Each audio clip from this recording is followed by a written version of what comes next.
Hello friends, we are learning about space in art and how to create the illusion of distance and space in our artwork. We are going to practice this today by drawing a landscape that appears to have space or distance. So this is my completed example. You can see there's fields of flowers, some sort of sand like a beach with some water. There's a road that gets smaller as you go back into space. There's trees and shrubs that also get smaller as they go back into space. You can see there's large trees and shrubs, medium-sized trees and shrubs, and teeny tiny trees and shrubs. So the big thing is having these objects get smaller as they go back into space. Now, you get to decide what type of landscape you want to draw. Is it a forest? Is it a desert? Is it in the middle of winter with a bunch of evergreen trees at the North Pole? Is it springtime? Is it fall? Is it summer? You get to decide. This is an example I sketched really quickly of a desert. I've got large cacti in the front. They get smaller and smaller and smaller as they go back into space. I've got a dirt road that starts off teeny tiny and gets larger as it gets closer. And I did a couple little water oases with some palm trees around. That sun is shining bright onto the desert, right? So let's figure out how we get started with these drawings. First things first, we're gonna start with the layers.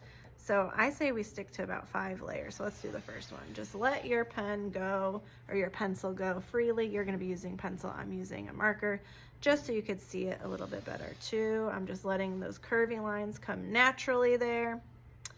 3, I'm gonna let this be more of a mountain. 4, and 5, just let your pencil do its thing.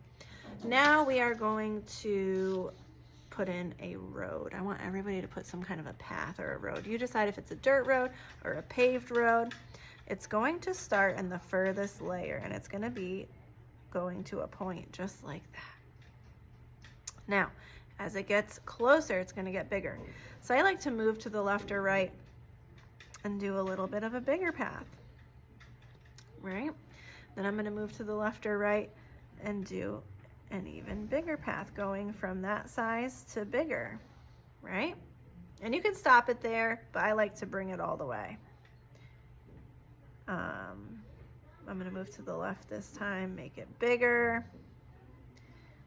And then finally it's going to connect.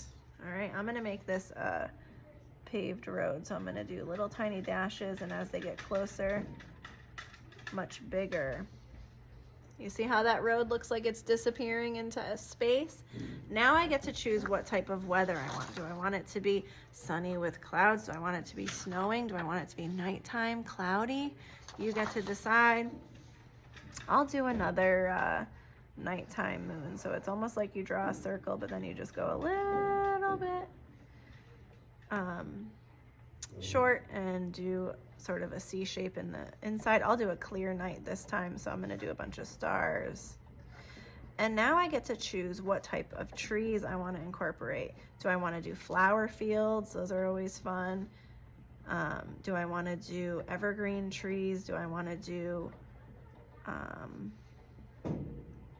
shrubs, fancy shrubs and trees like I did in this one? You can see large shrubs, large trees, medium shrubs, teeny tiny trees in the background. It's all about large in the front, medium, and then teeny tiny.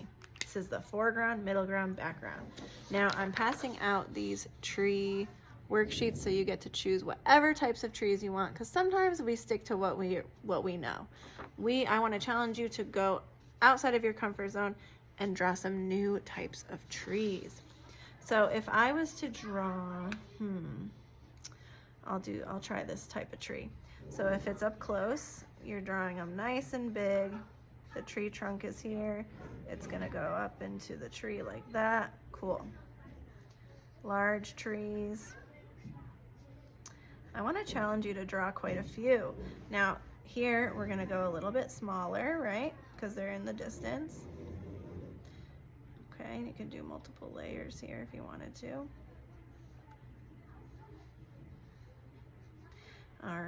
So a little bit smaller. And what do you think is going to happen as I go back? What about the trees back here? You're right, they're going to be teeny tiny because they're going back into space. Right, so do you see how I'm going from large, medium, small? Everything that you put in your piece has to go smaller as it goes to the back. Right, so it's a lot of thinking about your art, right? Now, if you wanted to do a layer of water, feel free to do that. Let's see which layer would be good for that. Maybe this one here. If you want layers of flowers, I like to just do stripes as if somebody's farmed them that way. So the stripes in the back are going to be smaller than the ones that you might put close to you. So if this is going to be a flower field, we'll have small stripes. If this one's going to be a flower field, it's going to be much larger. I don't want to go through my trees there that I worked so hard. So everything that you put in is going to be larger in the front, smaller in the back. It creates the illusion of space, right? Large, medium, small. Large, medium, small. Everything gets smaller as it goes back.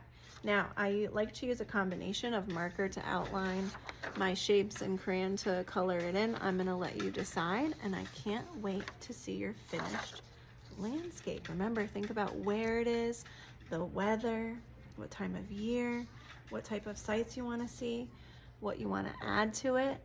Can't wait.